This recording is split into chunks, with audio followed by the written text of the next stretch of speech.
Tucker Carlson, the 9/11 files. Is this gonna be another Alex Jones Infowar type of conspiracy slap or whatever? It has 2.2 million views in a day, in one day, and it says episode 1, it's just chapter 1. Jeez, also I got another ice cream. I'm getting addicted to this shit. Jeez Louise, I'm about to have a type 2 diabetes from this fucking sugar, yo. For 24 years now, politicians, the media, intel agencies in this country and abroad have all demanded that you believe the official story about 9/11. And here's what it is. They tell you a group of al-Qaeda-affiliated terrorists, many of whom were known to U.S. intel services, somehow managed if he has some backed facts for this one, to evade capture for years as they planned the most significant and elaborate. But so far we just got a bunch of conspiracies, so let's see what Tucker Carlson has. Terror attack in human history. He's usually a legit guy. We're told that despite repeated encounters with the FBI, the CIA, local law enforcement, airport security, foreign intel organizations, the right information somehow never made it to the right people. The government failed because it just didn't have the intelligence it needed. That's the story. That story is a lie. Nearly 25 years later, the family... My take on this one, I feel like back in old days, people were just lazy like that. Like nobody would believe that this type of atrocity could happen, and people probably knew. Probably some files was there on the table, but people were just so lazy back in old days. Nobody was, 3,000 civilians are still mourning the murder of their loved ones.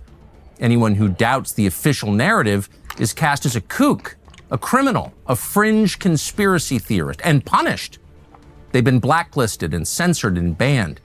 Even as the leaders who failed to protect our country on 9/11 use these attacks as a pretense to expand their own powers and permanently transform the United States.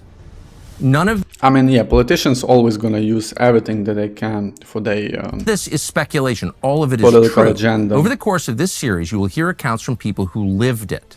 CIA officers and analysts who were there, FBI agents from the Bin Laden unit. Directly involved? Family members of the victims. None of these people are kooks. All of them have first-hand information. What they'll tell you is that what you have been told about September 11th is not true. Why are we doing this? Our purpose is in part to make the strongest possible case for a real investigation. Again, my take on this whole thing, that everybody knew, but nobody did shit because they were too lazy, because there was no consequences for laziness. And obviously after this type of a fucking incident, you have consequences. Into 9/11, 25 years later. A new 9/11 commission, one that is honest, one that is not guided by partisan political interest, one that is not serving foreign powers. To do this investigation, we spent many months looking into what actually happened and speaking to people who saw it.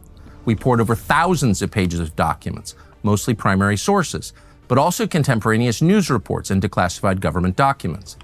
Over the course of this investigation, we made numerous findings that shocked us. Jeez, it's been 24 years since the 9/11.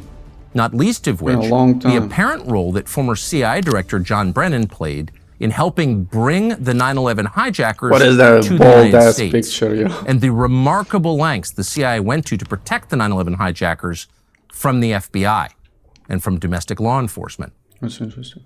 Telling the full story requires starting before the attacks, going back to something called Alec Station, that was the CIA's Bin Laden unit in 1999. My name is Mark Rossini. I'm a former FBI agent. So from January 1999 to May of 2003, I was the FBI New York Joint Terrorism Task Force representative to Alec Station at CIA headquarters.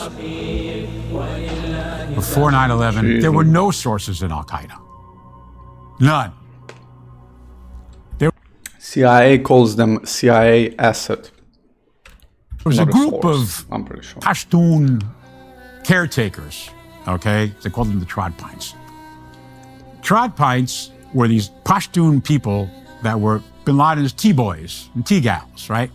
And they were the great source of the Pakistani intel service that was feeding information from the Trod Pints to the ISI, to the CIA about what was going on in Al-Qaeda. ISI. They had all the electronic communication satellite shit in the world, imagery. I remember looking at images of bin Laden, in his courtyard, all that. Fine. But what's in his head? What's he saying? What's he doing? These people are 10,000 miles away. They don't give a shit about American law. They don't care about going to jail. They want to die. How are you going to get a source inside there? Before September 11th, U.S. intel services got most of their intelligence on bin Laden from what was called the... Hey, I'm sure CIA was keeping an eye on everybody pretty much.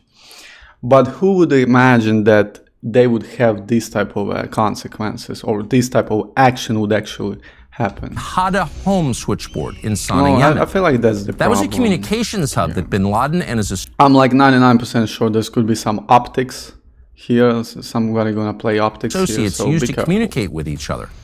They were, at the time, living in Yemen. The FBI gained access to this after the 1998 embassy bombings in East Africa. How did we officially get the Hada home in Sana'a, Yemen on the books, on the radar, if you will? Okay. Nairobi, 1998, August 7th. John Antisef, Special Agent John Antisef, greatest FBI agent ever in the FBI, even better than me. John flies over to Nairobi, and one of the survivors, one of the perpetrators who chickened out and ran and lived, Daoud Rashid al-Awali, Saudi, he gets captured by the Kenyan police. John flies over from New York, and already there have been two FBI agents interviewing Daoud. They were getting someplace, but they really weren't getting that far, right? John walks in. And first thing he does, he says, "You need some water? You want a drink? Did you eat today? Did you pray? Are you okay?" "Yeah, I'm fine. He's fine. He said, just relax. Just let's have a chat. He didn't beat him with a phone book. He didn't fucking waterboard him. He didn't pull his fingernails out. He wasn't Mr. Tough Guy, like all these fucking assholes like Dick Cheney want to believe, right? They're all pieces of shit. If you're an interrogator, whatever tactic you're gonna use, whatever tactic is efficient, that's the type of tactic you should use. Either it's a bad cop or a good cop, so... He talked to him like a human being. Yeah, it's called good cop interrogation. Take me through the day. If it works, it works. If it's not gonna work, you should use the bad cop interrogation. Talk to me. Well, I went to the hotel. Through the interrogation press. And? Like, what is did you call anybody? Yeah, I called this number. And he wrote it down. And he gave John the number of the Hada home in Sana'a, Yemen, which was the Al-Qaeda switchboard that we in the FBI had no fucking clue existed up until that point. Okay. CIA and NSA did, because remember, they had been listening to the Nairobi cell and their activity since 1996. We in the FBI didn't know about that number. The Hada home wasn't just a communications hub for Al-Qaeda. It was the physical home of the father-in-law of Khalid al-Midhar, one of the future 9/11 hijackers. At the end of 1999, listening to that phone is when the CIA learns, and the NSA learns, that Khalid al-Midhar is going to be traveling from there to Dubai, and then from Dubai onward to Kuala Lumpur, Malaysia, to meet the summit. The summit was a meeting of an operational cadre of Al-Qaeda-affiliated terrorists from around the world. He was scheduled to travel on or about January 5th, 2000. The NSA has the ability, did and probably still has, to get any airplane reservation it wants in the world and know about it, right? We knew his passport. I'm pretty sure FBI is supposed to know about terrorists inside of the US, or that is going to the US, not a terrorist that is outside of US, whatever they're doing outside the US. So that's the reason why CIA and CA knew, and FBI had no information there one. Like, that's part of, it's pretty much how distribution of classified information is working in a US agency. Everything. So we knew his travel information. We knew what flights he was taking, we knew what seat he was going to sit in. The CIA arranges for when he gets to Dubai to be secondary, okay? Not fully questioned, but, talk to him a little bit. And then he goes to his hotel room And they arrange to search his room and go in. And when they go in, his passport is there, and they take pictures of it and photocopy it. And they send back the imagery. And lo and behold, in his passport is a visa to go to the United States of America. Okay. Issued out of the American consulate in Jeddah. So that's the point where FBI should know. That's the Saudi Arabia. Okay. According to one recently released court filings, quote, the visas were issued to facilitate an operation run by the Saudis and the CIA spying operation. The station chief in Riyadh at the time was future CIA Director John Brennan. The CIA continued tracking al-Midhar to Kuala Lumpur, where he met up with other al-Qaeda associates, including Nawaf al-Hazmi, a second future 9/11 hijacker. He lands in Kuala Lumpur. They entrust the Malaysia Special Branch police to And that's where they surveil this terror summit in this park in Kuala Lumpur. Summit. And so much so to tail them and to surveil them, etc. Summit. And that information ends up in a communication from Kuala Lumpur Station CIA to CIA headquarters to Alex Station. This guy is a little too emotionally involved in this one.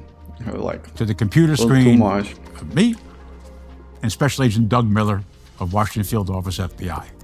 You have this cable that lays out the meeting in Kuala Lumpur, the photocopying of his passport in Dubai, and the learning of the visa to go to the United States of America.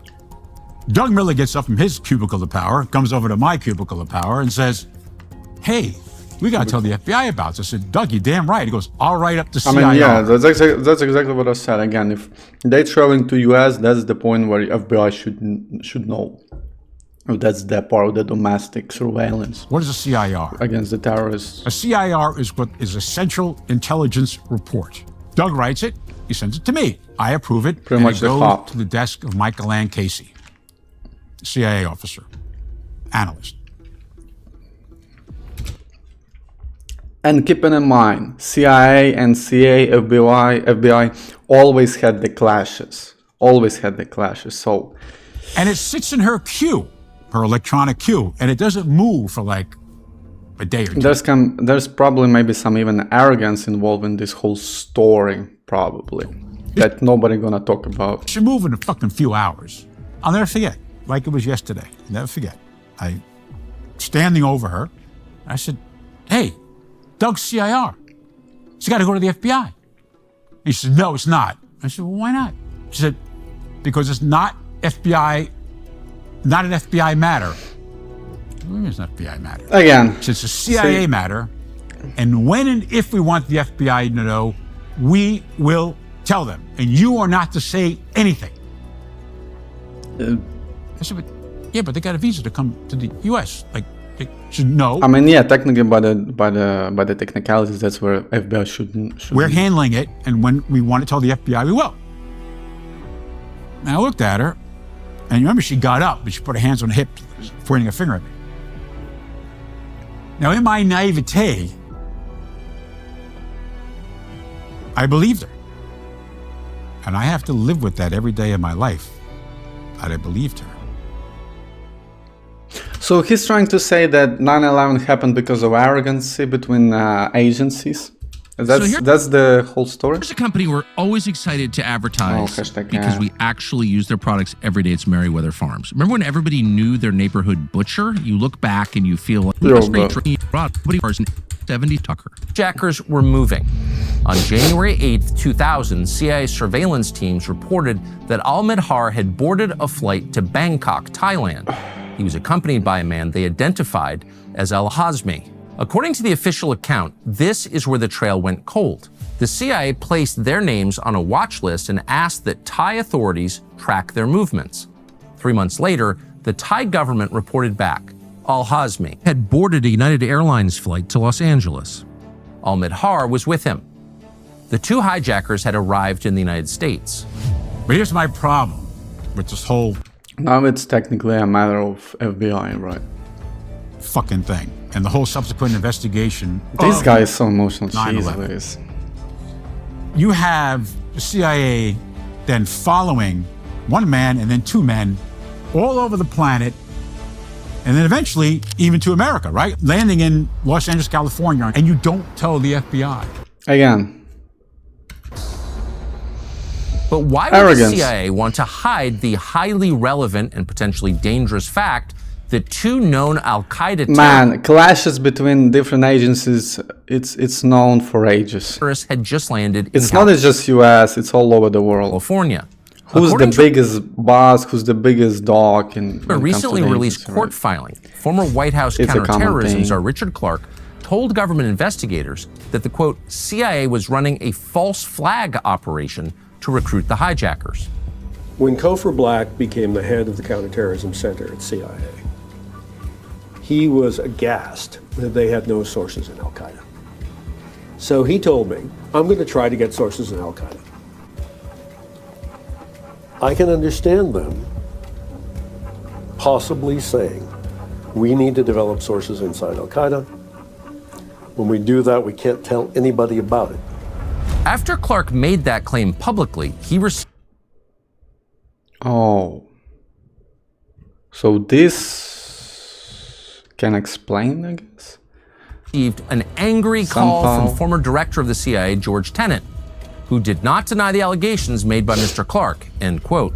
But when we reached out to Tenet, his spokesperson denied that the CIA was recruiting hijackers, calling it false rumors and saying, quote, that's categorically not true. He also recalled that the executive director of the 9/11 Commission, Philip Zelikow, blocked the commission's investigation into the matter at the behest of Condoleezza Rice. CIA had this delusional grand plan. So the CIA, with their information that they had from listening to the Hatta House and their own psychological analysis of everybody in that team, they figured the best way is maybe to recruit somebody who came over from Malaysia. I mean, yeah, it's called CIS, so that's what they do all the time. Kaldela Mirha and Nawaf al-Hazmi. We kept the FBI at bay because we told Mark Rossini and Doug Miller to shut the fuck up. Arrogance. So let's just try to get inside there. And that's what went wrong. That was the grand lie, the grand risk, the grand delusion. You had a duty to protect Americans, and you failed because of your fucking fantastical delusion that you could recruit somebody inside the cell. The official 9/11 report. Hey, that's what we did with the last president, with the current president of Syria, by the way. He used to be a Al-Qaeda leader, cutting heads off. Then he went to Guantanamo, and now he's a president of Syria. You know, Assad is gone. Report does not address this. Everybody complains like, how the hell are we shaking hands with the goddamn terrorist, with the terrorist who's president of Syria right now? Like, he's not a president of Syria, he's a CIA asset. It's pretty obvious. CIA's plan to recruit the hijackers. It's not even mentioned. It's possible this is because the CIA blocked 9/11 Commission investigators from talking to the agents who participated in the plot.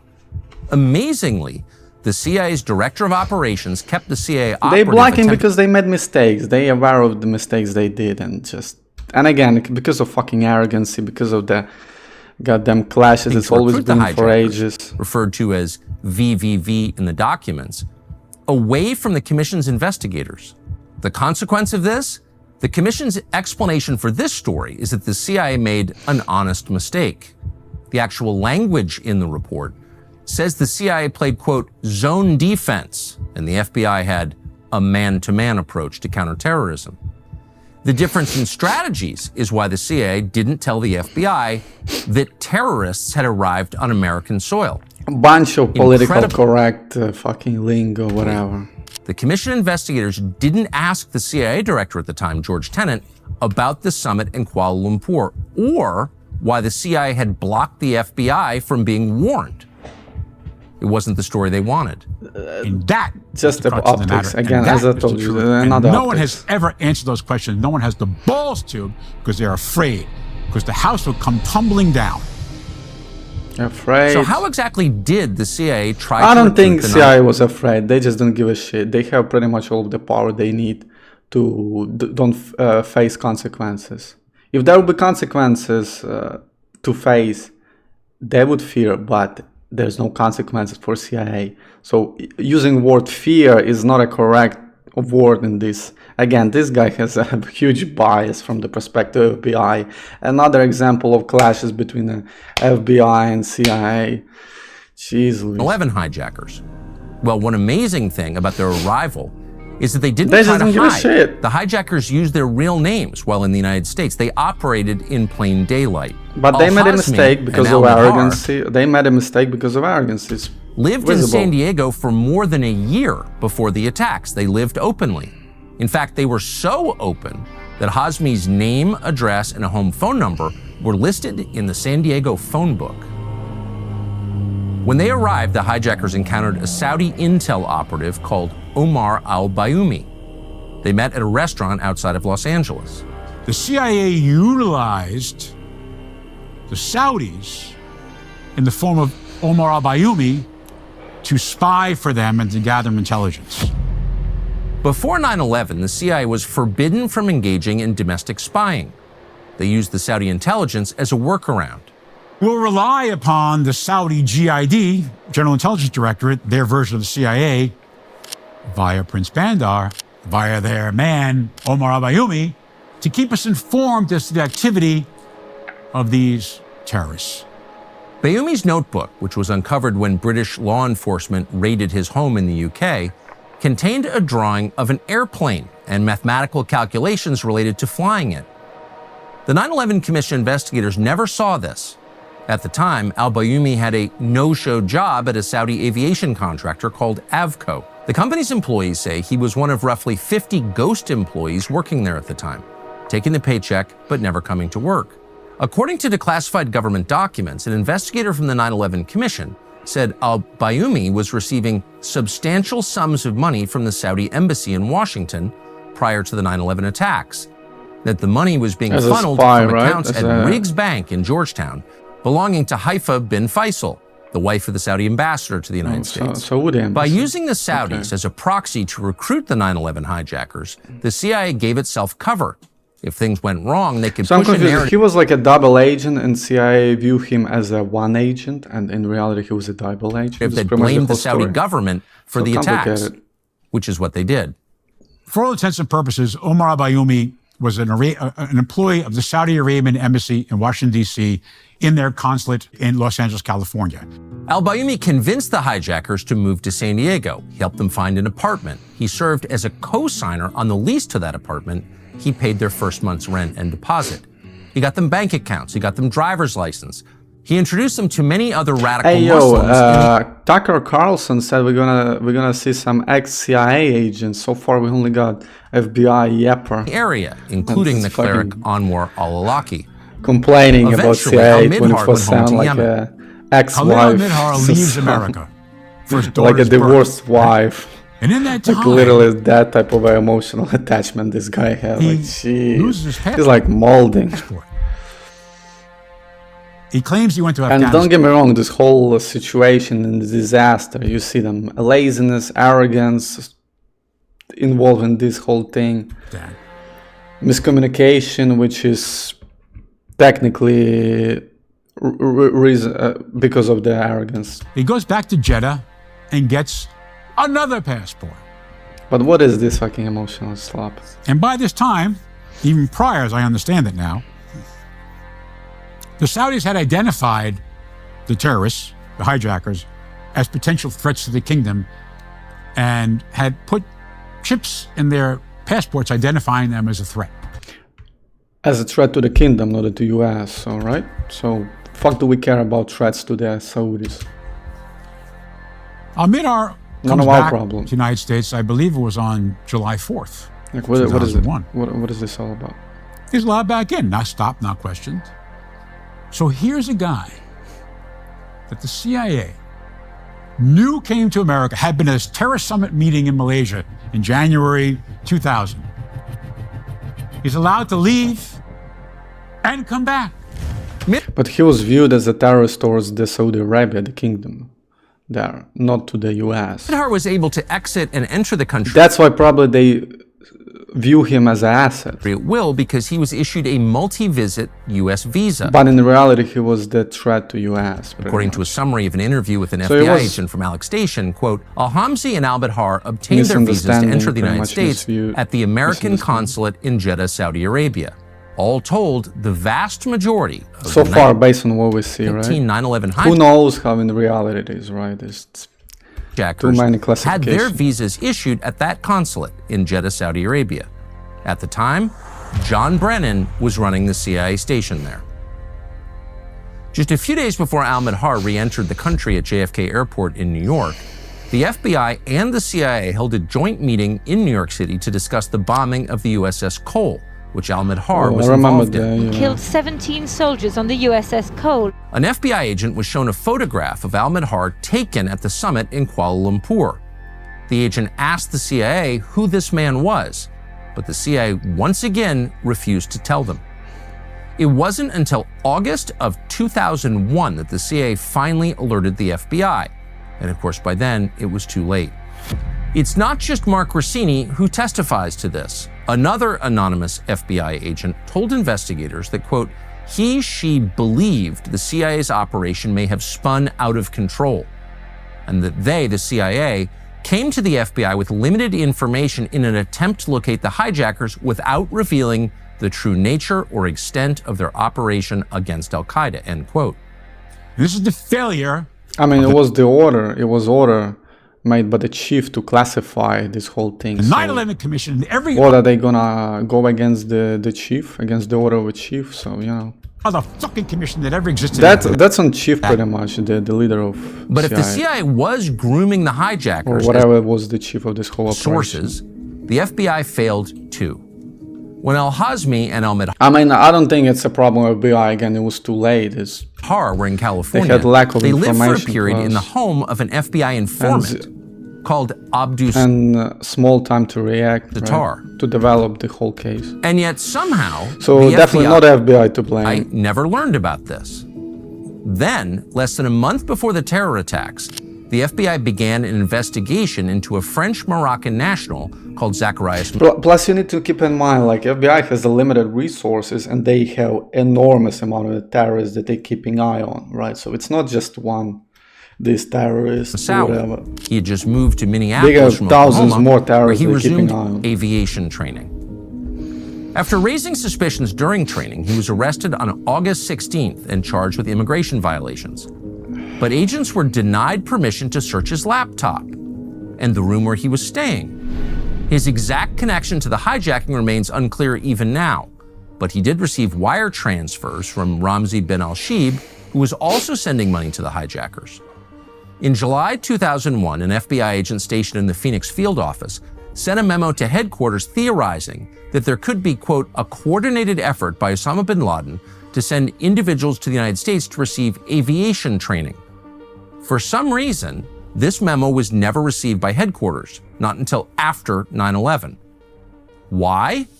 Possibly because as late as 2003, the FBI didn't have a functioning internal email system. Most case files were not digitized, they weren't searchable, and employees did not have access to the internet. That's true. Okay. By September 2001, the Bureau's computers were so out of date, it took 12 commands simply to save a document. And in the again, as I told you, pretty much they had no time. Aftermath of the attack, the develop FBI the case distributed photographs to the suspected hijackers via express mail. They didn't have scanners. The Bush administration worked hard for us not to know any of this. They hid it. Many of these details were discovered during the Congressional Joint Inquiry into 9/11. But when Congress released its report, the 28 pages dealing with the hijackers' time in Southern California were hidden. They were redacted. When a man called Philip Zelikow took over as the commission's executive director, he reached a secret agreement with the White House to block his investigators from accessing records related to the hijackers until the White House had already screened them. Government documents show that the commission investigator assigned to this topic complained that, quote, Zelikow limited the number of witnesses that commission investigators could interview. And just days before the report was released, Dieter Snell, senior counsel to the commission, attempted to remove most of the details of the Saudi collaboration with the hijackers. Some of the findings were included in the end, but they were buried in the footnotes. The truth is, the official 9/11 Commission report, sold to the American public and the world for decades as the definitive account of what happened that day, is a lie. Obviously, it's gonna be politically correct or whatever, because it's civilians. They don't give a shit what to say to civilians.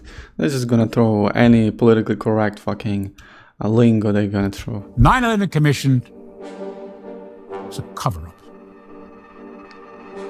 But how did the Bush administration manage to hijack what was sold as an independent commission? And what exactly were they trying to hide? We'll reveal what we found in the next episode. Again, a lot of emotions. Thank you for watching the 9/11 attached to this. Some optics because of emotions again, and the whole pretty much story revolves around the emotions. You know, arrogance, the clash which leads to clashes between FBI and CIA and all of that type of bullshit. Again, the same as I said at the beginning, that yeah, nothing new. And again, it's not just US, don't get me wrong, it's not just US, it's all over the world. All agencies have this type of a problem. So yeah, so far again, I kind of like the, so I'm still waiting for ex-CIA, where's the CIA officers? He said there's going to be a CIA. So far we got like one FBI agent that is motherfucking yapping, emotionally involved in this, like some divorced wife that is yelling at the talking shit about husband behind his back. Like, the fuck is this shit? Jeez. Let's all remember, Tucker is not suicidal. I mean, he's not saying something classified, that's seriously classified, right? It's a bad media for CIA pretty much. But the problem is, the guy from FBI said, CIA fears. Man, you're talking about the most superior agency that we have in the US. Like, what the fuck are you saying? They don't fear nothing. They don't give a shit nothing. They're just gonna throw any fucking politically correct bullshit to the public and they're gonna move on with that shit. They just don't give a shit like that. They have every resource, especially after 9/11. They have even more resources, more intel. They just don't give a shit, man. So putting a word fear, motherfucker projecting or some, I don't know.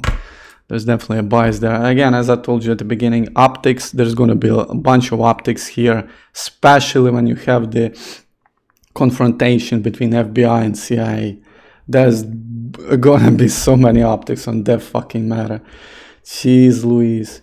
And it's not a good thing. It's not a good thing because we need to have a uniteness, which definitely happened after 9/11. Definitely happened after 9/11 when it comes to the communication comms between agencies. It definitely better. But yeah, back in old days, I guess it was a little different there. A lot of arrogance there involved, and yeah. So waiting for the episode 2, waiting for the next chapter. We'll see. Still waiting for CIA agents. I want to see CIA agents. What they gonna say? Are they just gonna say we just don't give a shit like that, or they're just gonna come up with some politically correct fucking bullshit? You know, slick talkers, all of that stuff. So let's see. Waiting for the chapter 2.